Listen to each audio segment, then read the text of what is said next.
Janapriya upscale 2 BHK 45 lakhs, 3 BHK 60 lakhs మాత్రమే. సితారా సైనిక్పురి. నమస్తే, welcome to I dream. నేను మీ లక్ష్మి. రాత్రికి రాత్రే అద్భుతాలు జరిగిపోవాలి. 10 రూపాయలు పెట్టుబడి పెడితే 1000 రూపాయలు వచ్చేయాలి, అది కూడా విత్ ఇన్ షార్ట్ టైంలో. ఇదే అత్యాస అంటారు, దురాశ అంటారు. దీనికి ఎన్ని పేర్లైనా మనం పెట్టుకోవచ్చు. మోసపోతున్నామని వెరీ క్లియర్గా తెలిసినా కూడా దాన్ని అంగీకరించకపోవడమే మన బలహీనత. ఇది 100% కొంతమంది ఒప్పుకొని తీరాలి. ఈ మధ్య లేటెస్ట్గా వైజాగ్లో రైస్ పుల్లింగ్ మోసం, భారీ అంటే 1,70,00,000 రూపాయలు రైస్ పుల్లింగ్ పేరుతో తెలంగాణకు చెందినటువంటి ఒక డాక్టర్ని మోసగించినటువంటి ముఠా గుట్టు బట్టబయలైంది. అయితే ఇది పోలీసుల విచారణలో ఈ పాత్రలో రైస్ పుల్లింగ్ పాత్ర అనేది ఒక అత్యద్భుతం. ఇందులో రూపాయి వేస్తే అది రెట్టింపై వస్తుంది, కాబట్టి ఇందులో ఎంతైనా మనం సంపాదించుకోవచ్చు అనేది ఒకటి. రెండోది, ఇదే రైస్ పుల్లింగ్ పాత్ర అక్షయ పాత్ర లాంటిది. ఎంత సంపాదించుకోవాలి అనుకున్నా కూడా దీన్ని మనం సరైన పెట్టుబడి పెట్టి వాడుకుంటే చాలు. దీంట్లో వచ్చేటటువంటి మెటీరియల్స్ అనేవి నాసా లాంటి సంస్థ కొనుగోలు చేస్తుంది, కాబట్టి మనకి ఇది సరైన పెట్టుబడి. ఇలా రకరకాల మోసాలు చూస్తున్నాం. అయితే ఈ రైస్ పుల్లింగ్ ఏంటి? ఒక పాత్ర, దాని చుట్టూ బియ్యం వేయగానే అది ఆకర్షించుకోవటం, ఇవన్నీ ఈ మ్యాజిక్లు, ఈ జిమ్మిక్లు ఏంటి అంటే డీటెయిల్గా తెలుసుకుందాం. మనతో పాటు వెంకటేష్ కందులు గారు ఉన్నారు, senior manager electrical engineer from Aurobindo pharma. నమస్తే సార్. నమస్తే సార్, చాలా మందికి ముందు డౌట్, ఈ రైస్ పుల్లింగ్ గురించి చెప్పడానికి మనకున్నటువంటి నాలెడ్జ్ కానీ అర్హత ఏంటి అంటే, సో మీకు ఈ నాలెడ్జ్ ఎక్కడి నుంచి? మ్యామ్, తాతగారు గోల్ సత్యరాజ్ గారు అని ఉండేవారు. ఆయన తన జీవితకాలంలో చాలా సేకరించారు. పురాతన వస్తువులు, మినరల్స్, ఫాజిల్స్, కాయిన్స్ కలెక్ట్ చేశారు. ఆయన హిస్టోరియన్. నేను ఎలక్ట్రికల్ ఇంజనీరింగ్ చదివాను, కానీ నేను జాబ్ చేసేది అయితే దానిపైనే చేస్తున్నాను. నా హాబీ పురాతన నాణ్యాలు కలెక్ట్ చేయడం, యాంటిక్స్ కలెక్ట్ చేయడం, ఫాజిల్స్, మినరల్స్ కలెక్ట్ చేయడం అన్నది నా హాబీ. ఈ హాబీలో కొన్ని పీక్స్కే వెళ్ళాను నేను కొంతవరకు. సో సూపర్ డెప్త్ సబ్జెక్ట్ అనేది మీకు ఉందండి అని అనుకుంటున్నాను. ఎప్పటి నుంచి సార్ ఈ కలెక్షన్ అనేది? నేను 8 years ఏజ్ అప్పటి నుంచి కలెక్ట్ చేస్తున్నాను. అంటే తాత ఇన్ఫ్లుయెన్స్ ఉంది కాబట్టి, ఆయన పక్కన కూర్చున్నాం కాబట్టి మన హాబియస్ గా ఆ ఇన్ఫ్లుయెన్స్ ఉంటుంది. సో మనం టెలికాస్ట్ చేసిన ఈ latest news rice pulling cheating అనేది మీరు చూసి ఖచ్చితంగా దీని మీద అవేర్నెస్ అనేది అవసరం మేడం. మీరు డాక్టర్ గారిని అడిగారు, మీరు డాక్టర్ చదివారు కదా, అయినా కూడా దీని మీద ఎందుకు అంత అత్యాసతో పెట్టుబడి పెట్టారు అని నేను అడిగిన క్వశ్చన్కి మీరు కనెక్ట్ అయ్యారు.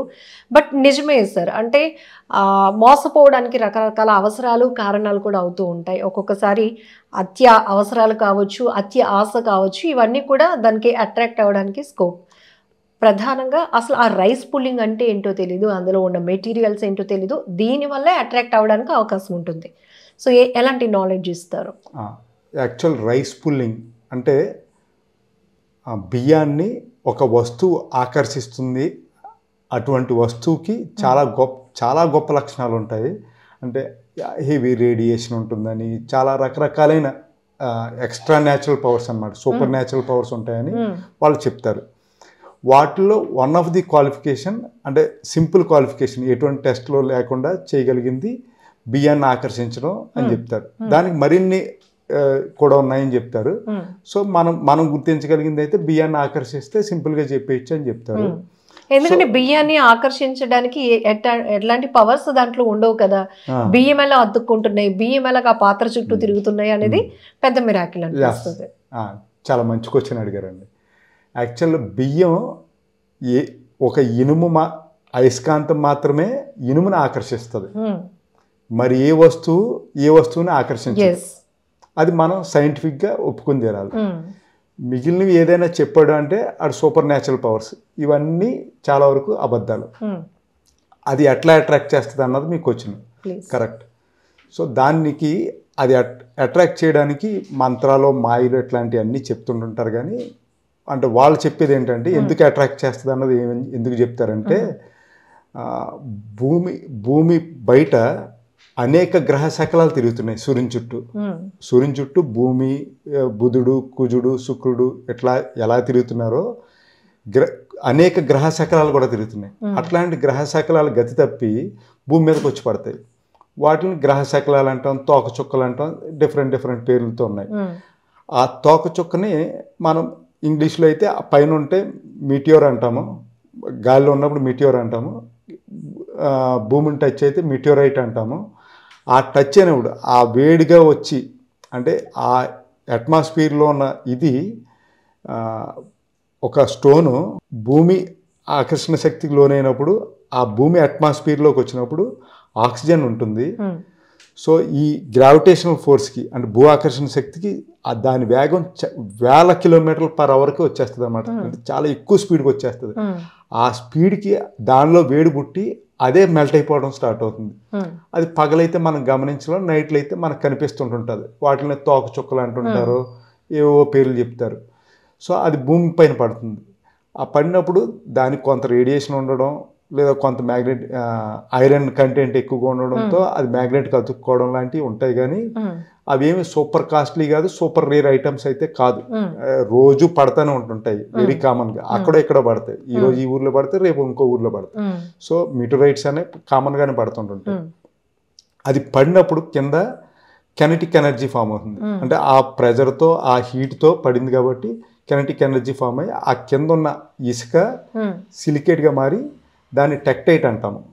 అంటే అగ్ని చింతామణి అని తెలుగులో చెప్తారు. అగ్ని చింతామణి అంటారు. దానికి కొన్ని సూపర్ న్యాచురల్ పవర్స్ ఉన్నాయని నమ్ముతారు. అది నమ్మకాలు, ఎవరి నమ్మకం వాళ్ళది. కానీ దానికి సరైన ఆధారాలు ఏమి ఉండవు. సైంటిఫిక్ రీజన్స్ లేవు. లైక్ డబ్బులు అట్రాక్ట్ చేస్తుందని, మీలో ఉన్న కష్టాలు పోతుంటుంటాయని, ఇట్లాంటి చాలా చెప్తుంటుంటారు. అది మీ నమ్మకం మీది, నా నమ్మకం నాది. సైంటిఫిక్గా ఏ ఆధారాలు లేవు. నెంబర్ 3 మరోటి ఏంటి, థండర్ స్ట్రైక్ అయినప్పుడు అంటే దాన్ని ఏమంటారండి తెలుగులో? పిడుగు పడినప్పుడు ఆ పిడుగు పడిన కింద ఒక అద్భుతమైన మెటీరియల్ ఫామ్ అవుతుంది అంటారు. దాన్ని మా భాషలో అయితే ఫుల్గురైట్ అంటాం. అంటే జియాలజిస్టుల భాషలో ఫుల్గురైట్ అంటారు. అంటే ఆ వేడి అంటే అక్కడ థండర్ అంటే పైన మెగావోల్ట్స్ వోల్టేజ్ జనరేట్ అవుతుంది. ఆ వోల్టేజ్ భూమికి చేరినప్పుడు సో హీట్ ప్రొడ్యూస్ అవుతుంది. ఆ హీట్కి మట్టిలో ఉండే సిలికేట్స్ మెల్ట్ అయిపోయి ఒక వేర్లాగా ఫామ్ అవుతుంది అనమాట. అంటే ఆ వేడికి అవి కరుగుతుంది, మట్టిలో ఉన్న సిలికేట్స్ కరుగుతాయి, కరిగి అలా ఫామ్ అవుతాయి. దాన్ని ఫుల్గురైట్ అంటాం. ఆ ఫుల్గురైట్ కానీ దీనికి కూడా అద్భుతాలు ఉన్నాయని నమ్ముతారు. అంటే ఇది ఓన్లీ భారతదేశంలోనా, ఈ దేశం ఆ దేశం అని కాదండి. చాలా దేశాల్లో చాలా రకరకాలైన పేర్లతో రకరకాలైన నమ్మకాలు ఉన్నాయి. ఎవడైనా అమ్ముకుని కూడా ఏదో కథ చెప్తాడు, ఇది నా దగ్గర ఉంది అంటే మనం ఎప్పుడు చూడలేదు కాబట్టి ఇదేదో అద్భుతం. So correct. సో అలాగే ఈ మీటరైట్ కానీ థండర్ స్ట్రైక్ కానీ ఈ గోపురం పైన కానీ ఏదైనా మెట్ల మీద కానీ జరిగినప్పుడు ఈ రైస్ పుల్లింగ్ కెపాసిటీస్ వస్తాయి, కొన్ని ఎక్స్ట్రా సూపర్ న్యాచురల్ పవర్స్ వస్తాయని చెప్తారు వాళ్ళు. చెప్తారు అంతే, అది కరెక్ట్ కాదు. అట్లాంటి పవర్ ఏమీ జనరేట్ అవ్వదు. సో అట్లా ఆ ఐటమ్ ఎక్కడో దొరికితే మీకు కోట్లు వస్తాయని చెప్తారు. దాన్ని ఎలా తయారు చేస్తారు? ఇంత పాత్ర తీసుకొచ్చి పెడతారు ముందు, పెట్టి దాంట్లో ఆ పాత్రలో కింద చిన్న ఆ పాత్రని పెడితే బియ్యాన్ని మీతోనే తెప్పిస్తారు. జరిగేది ఏంటంటే మీరో నేనో మనమే పట్టుకెళ్తాం, మనల్నే బియ్యం తెచ్చుకోమంటారు. బియ్యం తెచ్చుకుంటే బియ్యం వేస్తారు, బియ్యం వేసి పక్కనే పాత్ర పెడతారు. పాత్ర పెట్టి అది చూపిస్తారు మీకు. చూపిస్తుంటుంటే అది ఆ పాత్ర మన అయస్కాంతానికి ఇనుప ముక్కలు ఎలా అట్రాక్ట్ అవుతుంటుంటే క్వశ్చన్, మంచి క్వశ్చన్. యాక్చువల్ బియ్యం మీరు పట్టుకెళ్ళిన బియ్యమే అట్రాక్ట్ అయినాయి అని మీరు అనుకుంటున్నారు. ఆ ముందు ఆ మాంత్రికుడు కొన్ని ట్రిక్స్ ప్లే చేస్తాడు. అంటే ఇది తీయడానికి చాలా ఇది కావాలని పెద్ద పెద్ద జుట్టు వేసుకుని ఆర్టిఫిషియల్ హెయిర్ పెట్టుకుని రకరకాల బొట్లు అవి పెట్టుకుని చాలా కొన్ని మ్యాజిక్లు చేసి చూపెడతాడు. దాంట్లో భాగంగా కోడిని కత్తిరిస్తాడో పీక్ వస్తాడో ఏదో తిప్పుతాడు. అవన్నీ మీరు చూడలేక చూస్తుండగానే కళ్ళు మూసి చేసి లోపల ఏదో చిన్న ఫైర్ లాంటిది ఏదో చేసో మిమ్మల్ని డైవర్ట్ చేస్తాడు. డైవర్ట్ చేసి మీ బియ్యం ప్లేస్లో వాళ్ళ బియ్యం వస్తాయి. వాళ్ళ బియ్యం ఉంటాయి సార్, అది ఎలా అన్నా చెప్తాను. సో వాళ్ళ బియ్యం వేస్తారు. ఆ బియ్యాన్ని ఆ చెంబు లాగుతుంటుంటది. ఆ చెంబు లేదా ఆ పాత్ర లేదా డిఫరెంట్ ఆ గోపురం లాంటి ఇది ఏది యాంటిక్ కాదు, సింపుల్ ఎత్తడే లేదా రాగి పాత పాత్ర. దాన్ని పెయింట్ వేసి పాత డిస్టెంపర్ పామి బొగ్గు పామి ఫెవికాల్ గమ్ములు ఒక పురాతనమైన వస్తువులాగా క్రియేట్ చేస్తారు. అది పెడుతుంటుంటే ఈ బియ్యం లాగుతుంటుంటాయి. అదే మీకు ఫుల్ సాటిస్ఫై మీరు. అంతే కదా, బియ్యం లాగడం ఏంటి, బియ్యం లాగడం కదా, నేనైనా అంతే. సామాన్యుడిగా మనం అదే సాటిస్ఫై అవుతాం. అబ్బా ఇదేదో చాలా అద్భుతంగా అనిపిస్తుంది మనకి. సో అట్లా అట్రాక్ట్ చేసి దీన్ని కానీ మీరు వేరే దేశాల్లో అమ్మితే కోటాను కోట్లు వచ్చేస్తాయని చెప్తారు. సో దానికి అట్రాక్ట్ అవుతారు. ఈ బియ్యం ఎలా లాగుతాయి అన్నది మీకు క్వశ్చన్ ఉంది కదా. ఆ బియ్యం ఎలా లాగుతాయంటే ఆ బియ్యాన్ని బియ్యంగా ఉన్నప్పుడు కాకుండా ధాన్యంగా ఉన్నప్పుడు ప్యాడీగా ఉన్నప్పుడు దాన్ని నానబెడతాడు. నానబెట్టి ఆ బియ్యం మెత్తబడుతుంది లోపల, దాన్ని మెత్తబడుతుంది. దాంట్లోకి చిన్న చిన్న ఇనుప రజను గుచ్చుతాడు. మెత్తబడగానే గుచ్చిన తర్వాత ఎండబెడతాడు. ఎండబెట్టి మళ్ళీ బియ్యంలో అయిపోతుంది, గట్టిపడిపోతుంది, ఎక్స్పోజ్ అవ్వదు కాబట్టి పైన ఉన్న పొట్టుకి. తర్వాత ఈ పైన ఉన్న పొట్టు ఒలిచేస్తాడు. ఒలిచేస్తే లోపల ఐరన్ రజని వెళ్ళింది, పైన బియ్యం ఉంది. సో అలాంటి బియ్యాన్ని కొంచెం పాలిష్ చేసి రెడీ చేస్తాడు అనమాట. వాడు ప్రిపేర్ చేసి ఉంచాడు అది ఆ బియ్యాన్ని. అంత పర్టికులర్ గా మనం మిమ్మల్ని చూడనివాడు కదా, మిమ్మల్ని పట్టుకునేవాడు, మిమ్మల్ని చూసే అవకాశం ఇవ్వరు మీకు అక్కడ.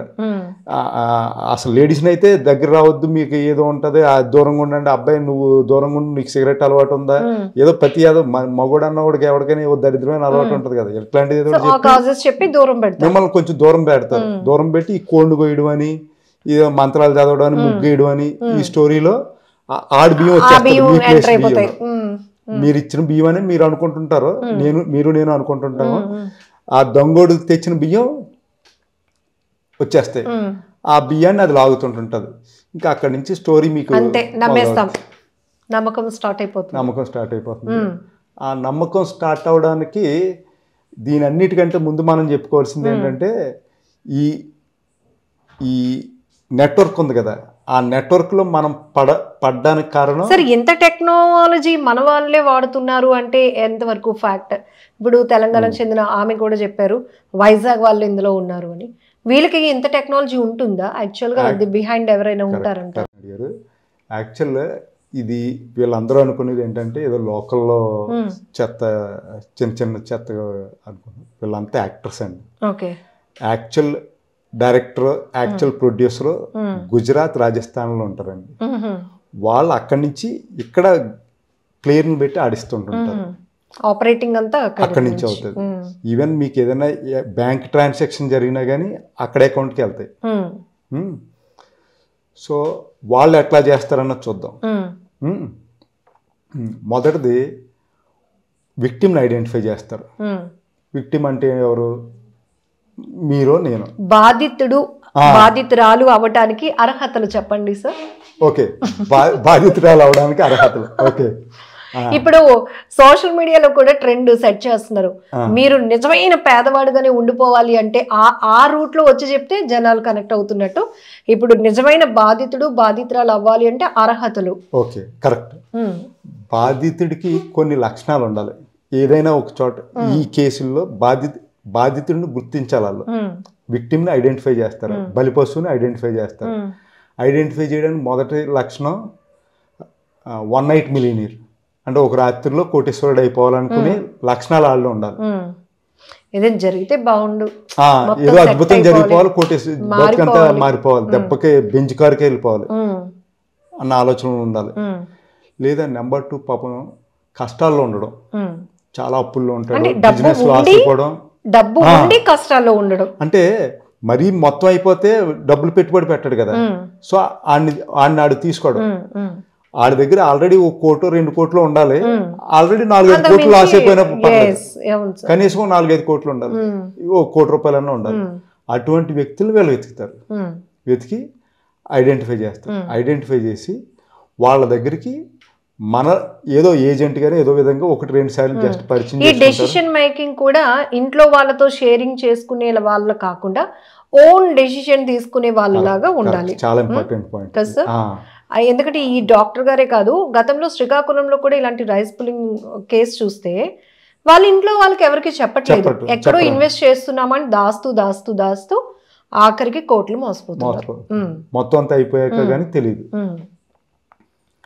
మనకి రెగ్యులర్గా తెలిసిన వాళ్ళలాగా, చాలా పెద్దవాళ్ళలాగా, చాలా తెలిసిన వాళ్ళలాగా పరిచయం చేసుకుంటారు. సరే, ఇక్కడ 2 రకాల ఆస్పెక్ట్స్ ఉన్నాయి. ఒకటి బాగా నాలెడ్జ్ లేకపోవడం ఒకటి, అంటే ఇందులో వేస్తే డబ్బులు తిరిగి మళ్ళీ రెట్టింపై వస్తాయి, ఇదేదో మాయాజాలమో మంత్రజాలమో సినిమాటిక్ రేంజ్లో. ఇప్పుడు చదువుకొని మంచి నాలెడ్జ్ వాళ్ళు, ప్రొఫెషనల్గా వెల్ సెటిల్డ్ అయిన వాళ్ళు కూడా నమ్ముతున్నారు. అంటే కొన్ని రకాల మెటీరియల్ పేర్లు చెప్తున్నారు వీళ్ళు.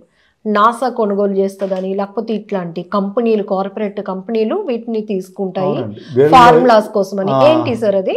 యాక్చువల్ వాళ్ళు ఏం చెప్తారంటే ఈ పై గ్రహాలకి వెళ్ళడానికి వీటికి రాకెట్లో ఫ్యూయల్ కింద వాళ్ళు సింపుల్గా ఏం చెప్తారంటే మీకు పూర్తి డీటెయిల్స్ ఎవడెవడు, అసలు ఎందుకు కొంటున్నారో ఈ 1000 కోట్లకి 100 కోట్లకి అన్నది ఎవరో డీటెయిల్స్ ఇవ్వరు. వాడు కూడా హైడ్ అండ్ సీక్లోనే గేమ్ ఆడతాడు. ఉదాహరణకి ఒకడు వచ్చి మిమ్మల్ని అప్రోచ్ అవుతాడు, మీకు ఆ లక్షణాలు ఉంటేనే అప్రోచ్ అవుతాడు. ఓకే, సో నేను దొంగను అనుకుందాం. దొంగడు ఏం చెప్తాడంటే మీకు, మేడం మీరు జర్నలిస్ట్ కదా, మీకు చాలా నెట్వర్క్ ఉంటుంది, వైజాగ్లో చాలా తిరుగుతున్నారు, సో మీ బ్రదర్ వాళ్ళకి బిజినెస్లో ఉన్నారు కాబట్టి వాళ్ళు కూడా తిరుగుతున్నారు కదా, మీరు ఎక్కడైనా రైస్ పుల్లింగ్ చేసి పాత్ర ఏమైనా దొరికితే చూడండి, నా దగ్గర బయ్యర్ ఉన్నాడు, అంటే కొనుగోలుదారు నా దగ్గర ఉన్నాడు, ఏమైనా ఉంటే చూడండి అంటే సాధారణ మీకు ఫస్ట్ క్వశ్చన్ ఏమొస్తుంది? అసలు దాని గురించి నాకు నాలెడ్జ్ లేదు, కానీ ఇదేదో ఇంపార్టెంట్ మెటీరియల్ రైస్ పుల్లింగ్, ఎంత కష్టాన్ని కూడా అడగొచ్చు కదా, అడుగుతాను. అప్పుడు నేను చెప్పే ఫిగర్ ఎంత ఉంటుందంటే 5K CR 6K CR అంటాడు. 5K వేల CR కోట్లు, 5000 కోట్లు అంటే బహుశా ఎన్ని సున్నాలు ఉంటే లెక్కడం కూడా కష్టం తెలుసా మేడం మీకు. వాడు అట్లాంటి ఫిగర్ చెప్తాడు దొంగోడు. చెప్తే నెక్స్ట్ క్వశ్చన్ మీద ఏముంటుంది? ఎక్కడ దొరకవచ్చు, ఎవరైనా కనెక్టింగ్ పీపుల్ ఉన్నారా, కరెక్టే కదా, అట్లా అడుగుతారు. లేదా ఎందుకు పని చేస్తుంది, సెకండ్ క్వశ్చన్ మాత్రం అదే ఉంటుంది, దేనికి ఇంత అమౌంట్ అంటే దేనికి ఉపయోగపడుతుంది కదా. అప్పుడు వాడు ఏం చెప్తాడంటే నాకు నేను మీకుతో చెప్పకూడదు, కొనుగోలుదారుడు ఎవరని కూడా అడుగుతారు కదా, అది చెప్పను నేను, ఎందుకంటే నాకు ఏజెన్సీ మా పర్సంటేజ్ నాకు పోతుంది, సో అది నేను మీకు చెప్పను. కానీ ఎందుకు కొంటారని కూడా నాకు పూర్తిగా తెలియదండి, జస్ట్ నేను ట్రేడర్ని అంతే, జస్ట్ మీ దగ్గర కొని ఏజెంట్ని అంతే, మీ దగ్గర ఉన్న దాన్ని ఆయనకు అమ్మిచ్చేసి నేను కమిషన్ తీసుకుంటాను. ఆయన కేరళ అది వెళ్ళిపోతాడు, పెద్ద ఫారినర్ అది ఇది అని చెప్తాడు. చెప్పి అక్కడికి వెళ్ళిపోతారు, అక్కడి నుంచి ఫారిన్ వెళ్ళిపోతుంది, వేరే దేశాలకు వెళ్ళిపోతాయి. ఆ వేరే దేశాల్లో నాసా వాళ్ళు అది కొంటారండి, అది 1000 కోట్లు మామూలుగా ఉండదు. అది ఏకంగా నాసా వేరే గ్రహాల మీదకి రాకెట్లు పంపించడానికి ఫ్యూయల్ కింద, అది పెట్రోల్ కింద ఇదే వాడుతుంది, లేదా ఆ మెటల్నే వాడుతుంది. ఆ మెటల్ ఎలా ఫామ్ అవుతుంది అంటే ఇలాగా చెప్పాను కదా, ఆ మెటల్ ఫార్ములా తెలియదు, దాని గురించి ఐడియా లేదు, ఆ పదం పరిచయం లేదు, అంటే పరిచయం లేని వర్డ్స్ వాడతాం కదా. నాసా టెటానియం అని 8000 కోట్లు ఈ ఫిగర్లకు పడతాం. మీతో మాట్లాడేది అంతా కూడా సైంటిఫిక్ గా మాట్లాడతాం, ఏమి తలమాసిన వాళ్ళు వచ్చి మాట్లాడను కదా, ప్రొఫెషనల్ గా మాట్లాడతాం. సో వాళ్ళు అట్రాక్ట్ అవుతారు. అట్రాక్ట్ అయిన తర్వాత పూర్తిగా అట్రాక్ట్ అవ్వరు, జస్ట్ మీరు సరే చూద్దాం ఆలోచన వస్తారు. వచ్చినప్పుడు వాడు దొంగోడు ఇంకో మాట ఏం చెప్తాడంటే, మేడం పలానా చోట ఉందంట, అదేదో భోగాపురంలో ఉందంట, ఒకసారి మేము వెళ్తున్నాము, మీరు వస్తారా, జస్ట్ వెళ్దాం అంతే, జస్ట్ చూసి వచ్చేద్దాం అంటే. మీకేం ఖర్చు లేదుగా, మీరు ఫ్రీగానే కదా చూద్దాం అనుకుంటున్నారు. అక్కడి నుంచి మనకి కనెక్టింగ్ పాయింట్ స్టార్ట్ అయిపోతుంది, నాతో బాండింగ్ ఏర్పడుతుంది, వెళ్ళడం రావడం. ఒక్కొక్కసారి స్టేజ్ వైజ్ గా ఇన్వెస్ట్ పెట్టడానికి నేను రెడీ అయిపోతూ ఉంటాను. ఇట్లా ఇంకా మొత్తం మిమ్మల్ని మెంటల్ గా ప్రిపేర్ చేస్తాడు దొంగోడు ప్రిపేర్ చేస్తున్నాడు మిమ్మల్ని మెంటల్ గా. మీరు పెట్టుబడి ఒకేసారి పట్టుకొచ్చేస్తే మీరు కొనరు. సరే, ఇప్పుడు రైస్ పూలింగ్, దీనికి చిన్న కనెక్టింగ్ ఇద్దాం. గుప్త నిధులు ఇవి కూడా మనం చూసాం. రాత్రి పక్క ఇంట్లోని కూడా సౌండ్లు రాకుండా డీజే సౌండ్లు పెట్టో టీవీని సౌండ్లు పెట్టుకోనో తవ్వకాలు జరుపుతూ ఇవి కూడా చూసాం. సో ఇవన్నీ కూడా ఇంకా యాంటిక్ డిపార్ట్మెంట్ వైజ్గా అయితే కనుక ఫుల్ నాలెడ్జ్ మీరు చెప్తా ఉంటారు. బట్ ఈ ఆశ దురాశ ఇవన్నిటికి కూడా బాధితుడు అనేవాళ్ళు రెడీ అయిపోతారు, అంటే వాళ్ళ మ్యానిపులేటింగ్ లోకి వెళ్ళిపోతారు. మేడం ఫస్ట్ అండి యాంటిక్స్ నా దగ్గర కొన్ని కలెక్ట్ చేస్తాను, కలెక్ట్ చేసే వాళ్ళు చాలా మంది ఉన్నారు. కోటాను కోట్లు పెట్టుకునే వాళ్ళు ఎవరు ఉండరండి. ఏదో ఇది ఉందనుకోండి, ఇది ఒక 200 సంవత్సరాల క్రితం దీపబుడ్డి, దీన్ని నాకు ఇష్టం కాబట్టి ఒక 500కో 1000కో లేదా 10,000కో కొంటాను. కోటాను కోట్లు స్పెండ్ చేసి ఎందుకు కొంటాను? ఇది ఈ వెనకది ఉంది ఆ రాజు రాణి బొమ్మలు, అవి రెడ్ శాండిల్వుడ్తో చేసేవారు. ఎప్పుడో మన బాగా చిన్నప్పుడు వాడేవారు మనం. దాన్ని ఎంత కొంటారు? గట్టిగా అయితే 5,000కో 10,000కో కొంటారు, లేదా 20,000కి కొంటారు. కోటాను కోట్లు కొనివాడు ఎవడుంటాడు? కోటాను కోట్లు ట్రేడ్ జరిగితే అది అఫీషియల్గానే జరుగుతుంది ట్రేడ్. సో ఎవడో కొండో అట్లాంటి మెటల్స్ కానీ అట్లాంటి రేట్లు కానీ ఎక్కడా లేవు. సో మీరు అట్లాంటివి నమ్మకండి, అవన్నీ ట్రాప్ చేసి ఎక్కడో చోట మిమ్మల్ని మోసం చేయడమే. Thank you sir. సో ఇది వెరీ వాల్యుబుల్ నాలెడ్జ్ వీడియో. ఎందుకంటే నమ్మకండి అని సింపుల్గా చెప్పేస్తే ఎందుకు నమ్మకుండా ఉండాలి సార్ అని క్వశ్చన్లు వేసే వాళ్ళు కూడా ఉన్నారు. కాబట్టి ఇంత డీటెయిల్గా అసలు రైస్ పూలింగ్ ఏంటి, వీళ్ళు ఎలా అప్రోచ్ అవుతారు, బాధితులుగా మనం మారే ముందు మనల్ని మెంటల్గా ఎలా ప్రిపేర్ చేస్తారు, అసలు ఈ బియ్యం వెళ్ళి ఆ పాత్రకు అతుక్కోవడం ఏంటి, డబ్బులు డబల్ అవుతాయి అని చెప్తే వెంటనే నమ్మడం ఏంటి, ఇవన్నీ మీకు డీటెయిల్గా చెప్పినాక ఇలాంటి మోసాలను నమ్మకండి అని వెరీ క్లియర్ మెసేజ్ ఇవ్వడమే ఈ video. Thank you so much sir. నమస్తే. నిజంగా ప్రస్తుతం ఉన్నటువంటి సమాజం దేనికి ప్రయారిటీ ఇస్తుంది? ఆర్థిక సంబంధాల చుట్టూ మాత్రమే తిరుగుతుంది. మళ్ళీ ఎన్నికలంగానే చాలా విరక్తి కలుగుతాం. మంచి అనిపిస్తుంది కదా, లేడీస్ కూడా ఛాలెంజింగ్ జాబ్స్ చేసినప్పుడు చాలా బాగుంటది. ట్రాఫిక్ అసిస్టెంట్స్ గా నియమించిన ట్రాన్స్జెండర్స్ అందరితో సాల్యూట్ చేయించుకుంటున్నారు. ఫుడ్ డెలివరీ ఇవ్వటానికి వెళ్ళినటువంటి డెలివరీ బాయ్ అనిల్ పై కళ్ళ ముందు